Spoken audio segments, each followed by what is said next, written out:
Welcome to Revenza Tales, where justice bites back. Wedding bells never sounded like joy to me. They clanged like chains locking a prison door. My name is Sarah Bennett. I should have been the one in white, not for love, but because the groom was mine until my sister stole him away. But the real betrayal wasn't just her. It was everyone, my parents, my cousins, even my best friend, who knew and said nothing. They chose her. They left me in the dark. So when that gold-embossed invitation arrived, addressed to Miss Sarah Bennett, I didn't tear it to pieces. I tucked it away, a quiet promise to myself. This wedding would not end with their happily ever after. 4 years ago, Charleston, South Carolina, was my world. The city's cobblestone streets gleamed under gas lamps, the air thick with the scent of magnolias and salt from the harbor. I was 24, fresh from graduate school, working as a junior curator at the Charleston Art Museum. My days were spent cataloging paintings, my fingers dusted with the ghosts of old canvases, my nights lost in dreams of a bigger life.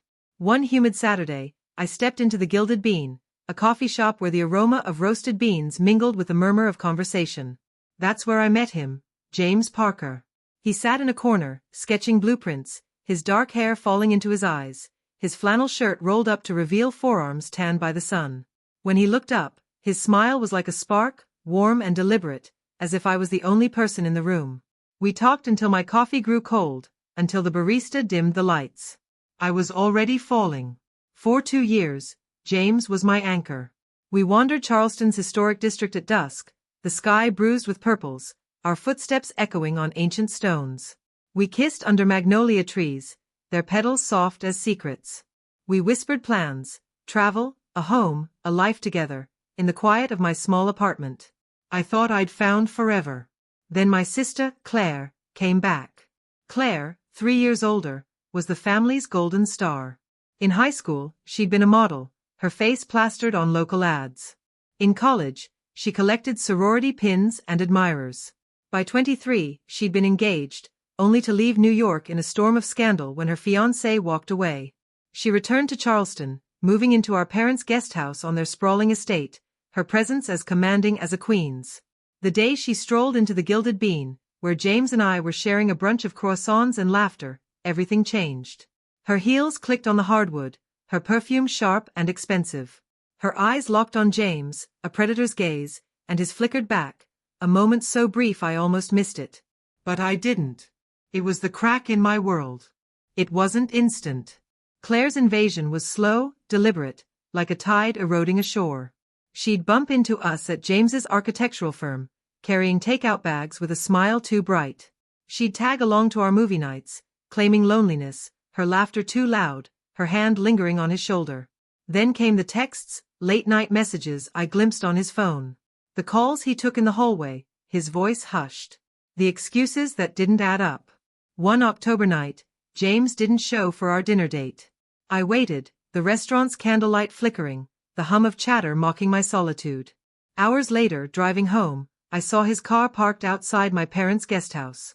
The curtains in Claire's window glowed, but a sliver of light revealed their shadows, tangled together. My stomach churned, my hands shook on the wheel. I didn't stop. I didn't scream. I drove into the night, the city lights blurring through tears I refused to let fall. The next morning, James called, his voice tight, rehearsed. "Sarah, you're incredible, but Claire and I, it just happened. We didn't plan it." I hung up before he could finish, the click of the phone louder than my breaking heart. For months, I was a ghost in my own family. At dinners, the air thick with the scent of roasted lamb and tension, conversations hushed when I entered. Pitying glances followed me, sharp as thorns. Claire didn't hide her victory. She draped herself on James, her laughter a performance, her kisses staged when I was near. My parents, Ellen and Thomas, were worse. "James is perfect for her," Ellen said, her voice dripping with approval. "He's steady. Claire needs that after everything." My pain was irrelevant, my heart a footnote. The final blow came at Thanksgiving, the dining room glowing with crystal and candlelight. Claire stood, clinking her glass, her smile radiant. "James and I have an announcement," she said. He slid a diamond ring onto her finger, the stone catching the light like a taunt.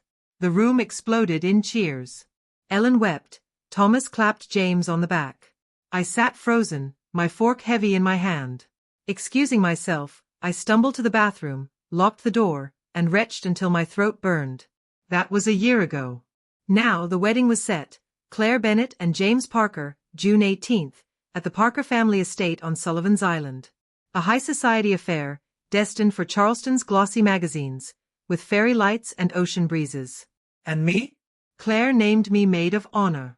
It's what sisters do, she said, her voice syrupy. It'll mend things. I wanted to spit in her face, to shred the invitation and vanish. But I smiled. I said yes. Because revenge doesn't strike from a distance, it creeps close, silent and sharp. The months before the wedding were a gauntlet. Dress fittings in boutiques that smelled of lavender and wealth, my reflection mocked by silk gowns. Cake tastings where Claire's laughter grated like sandpaper. Flower arrangements, roses heavy with scent, chosen while I nodded like a puppet. But my mind was a storm, churning with plans. I knew James wasn't clean. 2 years with him had shown me cracks, late nights he brushed off, charges on his card for places he never mentioned, calls he took in the shadows. And Claire? Her perfect image was a lie. Her modeling career had collapsed after missed shoots and diva tantrums. Her ex-fiancé hadn't just left, he'd caught her with another man. I watched, I listened, and I gathered. Screenshots of James's vague emails. Receipts from his unexplained trips. Whispers from colleagues he'd undercut at his firm.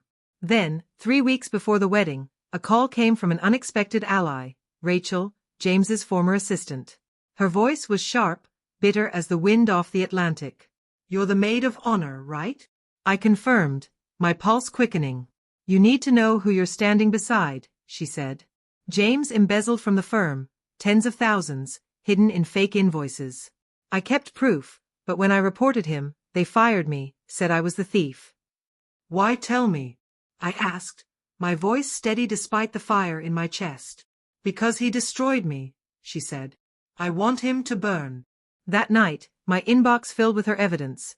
PDFs, spreadsheets, James's signature on forged documents. It was a weapon, sharp and heavy. And it was only the beginning. At the rehearsal dinner, the estate's ballroom glowed with chandeliers, the air rich with the scent of jasmine and champagne. Claire shimmered in ivory silk, James raised a glass to love and eternity. I raised mine too, my smile a mask, my heart cold as stone. Their forever would end at the altar. I'd make sure of it. I'd light the match, and their world would turn to ash. The rehearsal dinner dragged into the early hours, the oak table groaning under the weight of crystal glasses and forced laughter. Claire clutched James's arm, her diamond ring catching the chandelier's light like a weapon. I sat at the far end, nursing a glass of water, my eyes sharp, my lips sealed. While the guests toasted their fairy tale, I was weaving their undoing, thread by silent thread. The next morning, I drove to Sullivan's Island, the ocean's salty breath mingling with the scent of sun-warmed grass. The Parker estate loomed ahead, its white columns rising like sentinels against the dunes, waves crashing in a restless rhythm beyond. Wedding planners swarmed the grounds, their voices sharp as they arranged Ecuadorian roses, their petals soft but heavy with cost. A 10-tier cake stood under a tent, its icing gleaming like a monument to Claire's vanity. A string quartet from New York tuned their instruments, the notes sharp in the humid air. Every detail screamed wealth, wealth James didn't have, not honestly. I knew the truth, and it was a blade I'd sharpen soon.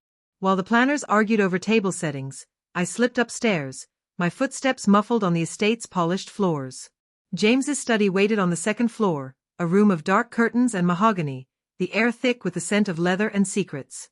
I'd been there in better days, curled in his chair, dreaming of a future that was now ash. Now, my hands were steady as I opened his desk drawers. Files spilled out, contracts, invoices, ledgers. My pulse quickened when I found it, a bank statement, red with overdraft warnings. A hidden credit line, maxed out to 6 figures. Payments siphoned to shell companies with names like Coastal Ventures. James was sinking, drowning in debt he hid behind his charming smile. And Claire, oblivious, thought she was marrying a king. I snapped photos with my phone, each click a brick in the wall I was building. The evidence stacked like a house of cards, fragile but ready to collapse. That afternoon, I found Claire in the bridal suite, a room draped in silk and mirrors. She stood before a full-length glass, adjusting her veil, the lace cascading like a waterfall. Her reflection was perfect, a vision of grace, but her eyes held a glint of triumph. "You'll stand right here," she said, pointing to a spot beside her. "You'll hand me the bouquet. It'll be flawless." "Flawless," I echoed, my smile tight as a noose. She twirled, her veil catching the light.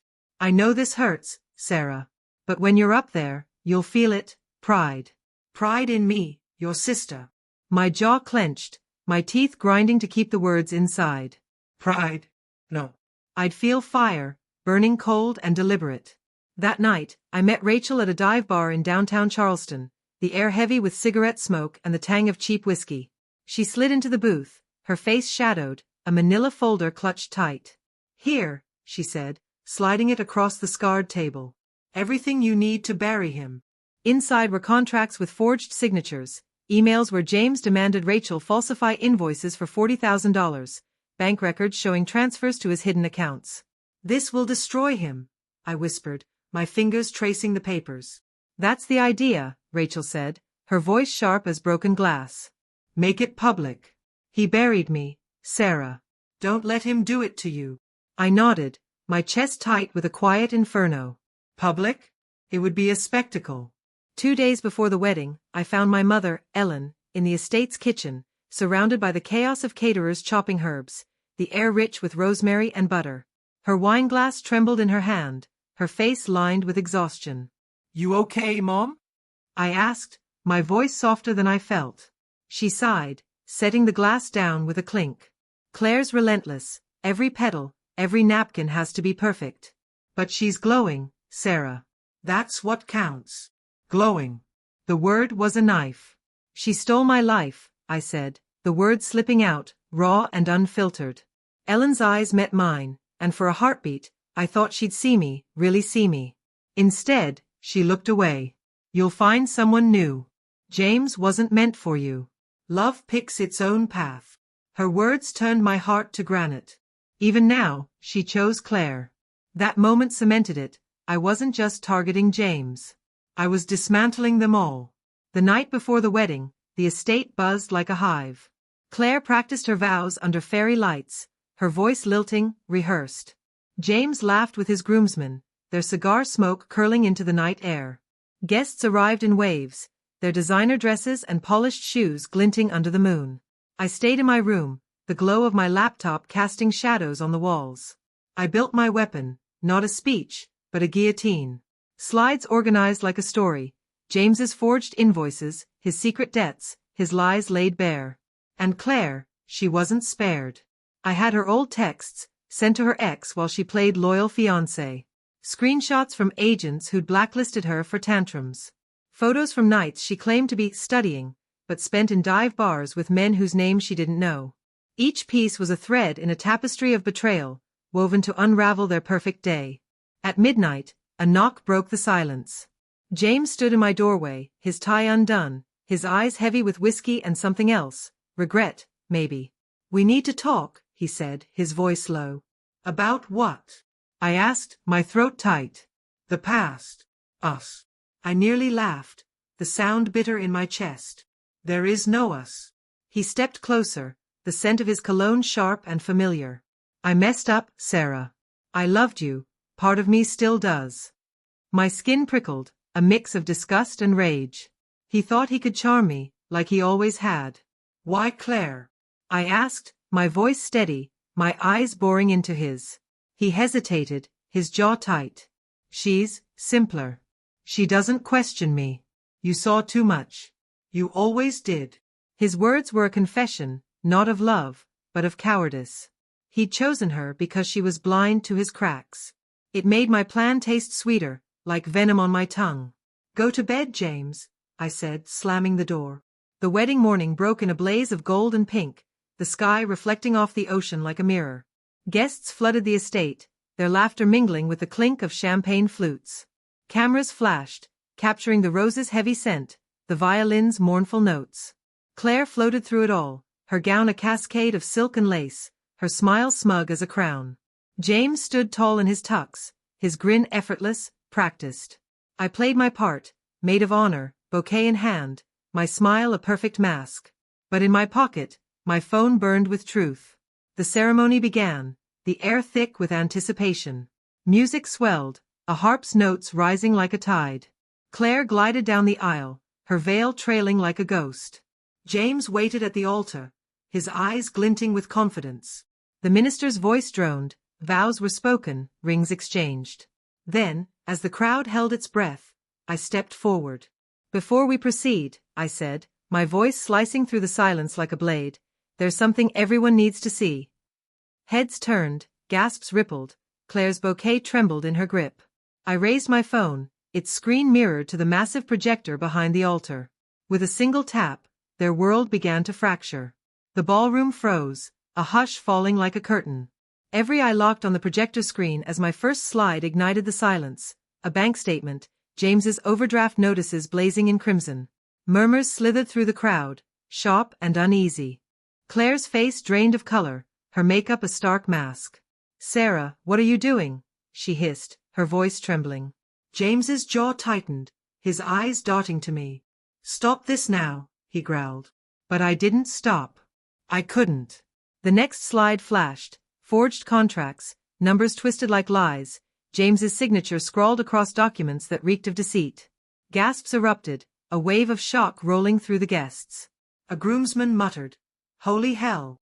Then came the emails, James bullying Rachel to bury $40,000 in fake invoices, her desperate responses, his veiled threats. The best man grabbed James's arm as he lurched toward me. "What is this, James?" he snapped, his voice thick with betrayal. I stepped forward, my voice calm but cutting, slicing through the chaos. "This is the man you're celebrating. A thief who's been stealing from his firm, hiding debts, lying to everyone. Claire thinks she's marrying wealth, but she's marrying ruin." The room buzzed, voices clashing like a storm breaking. Claire's lips quivered, her bouquet shaking in her grip. "Tell them it's a lie," she pleaded, turning to James. He forced a laugh, sweat glistening on his brow. "This is absurd." "She's jealous, faking old documents, editing screenshots." But the slides kept coming, relentless. Bank records showing transfers to shell companies. Invoices with mismatched dates. A ledger detailing his debts, each number a nail in his coffin. The evidence crushed his defense, heavy and undeniable. Then I turned the blade. "But James isn't alone in his lies," I said, my tone ice cold. The screen shifted to Claire's secrets. Texts to her ex, sent while she wore James's ring, dripping with flirtation. Photos from dive bars, Claire laughing with strangers, nights she claimed were spent working late. Emails from modeling agents, blacklisting her for tantrums and missed shoots. The crowd gasped, a collective intake of breath. Bridesmaids exchanged horrified glances. A guest in the back whispered, "She's done." Claire's knees buckled, her hands clutching the altar rail, her veil slipping like a fallen crown. "This isn't real," she choked out, her voice breaking. "It's my wedding. It's supposed to be perfect." I let the silence stretch, heavy as a guillotine. "Perfection was never yours," I said. "You built this day on betrayal. Both of you did." Chaos erupted like a dam breaking. Guests shouted, some shoving toward the exits, others craning for a better view. The minister fumbled his book, letting it fall with a thud. Photographers snapped furiously, their flashes like lightning in the storm. Claire ripped off her veil, her eyes wild with fury. "You bitter, jealous witch," she screamed. "You couldn't stand that I won him." Her words echoed, a confession that sealed her guilt for all to hear. James's face flushed crimson. "Claire, shut up," he barked, his voice raw. But the damage was done. Their facade lay in shards. I descended the altar steps, my movements slow, deliberate, as if I'd rehearsed this moment in my dreams. James lunged, grabbing my wrist, his grip tight with desperation. "You'll pay for this," he hissed, his breath hot with venom. I met his gaze, unflinching. "You already paid," I said, yanking my arm free. The groomsmen pulled him back, their faces twisted with disgust. One bridesmaid whispered, "She's finished." Another muttered, "So's he." Their empire of lies collapsed in a single breath. The ceremony died there, unfinished. By dusk, the Parker estate was a ghost town. The 10-tier cake stood untouched, its icing melting in the heat. Champagne bottles sat half empty, their bubbles gone flat. White roses wilted under the relentless June sun, their petals curling like burned paper. I sat on the back porch, the ocean's roar a steady pulse in the distance. For the first time in years, my lungs filled without a weight pressing down. Footsteps broke the quiet. Ellen approached, her face a storm of rage and grief, her eyes glinting with unshed tears. "You destroyed us," she said, her voice trembling like a taut wire. I looked up, my voice soft but unyielding. "No, Mom. I set us free." She froze, tears spilling over, but said nothing. She turned and walked away, her silhouette fading into the twilight. The fallout was swift, merciless. Within days, James's fraud hit the headlines. Rachel, armed with the evidence I'd shared, went public, her story igniting a firestorm. His accounts were frozen, his firm launched an investigation, and investors fled like rats from a sinking ship. His empire crumbled overnight, his charm buried under the rubble. Claire tried to claw back her reputation, but the leaked texts were a death sentence. Brands dropped her like a bad habit, agencies slammed their doors. She faded into obscurity, her golden crown tarnished beyond repair. My parents, Thomas and Ellen, could no longer defend their perfect daughter. Their silence was louder than their praise had ever been. For once, I wasn't the one they pitied. I was the one who'd won. But revenge is a double-edged blade.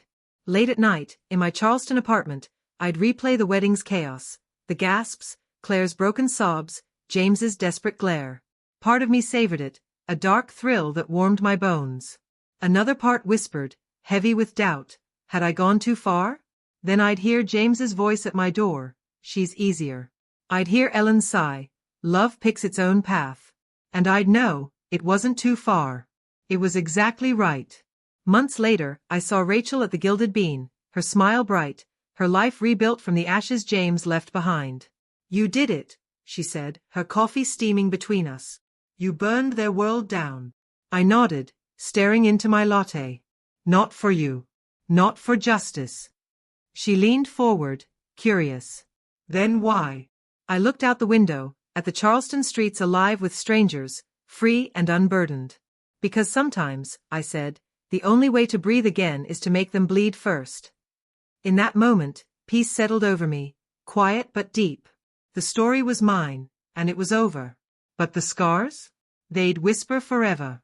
What secrets will the next tale unravel? Will justice strike again, or will it claim a new price? Smash that like button, subscribe, and ring the bell for more Revenza tales, where betrayal meets its match. Drop a comment. What would you do to make a betrayer pay? See you in the next story.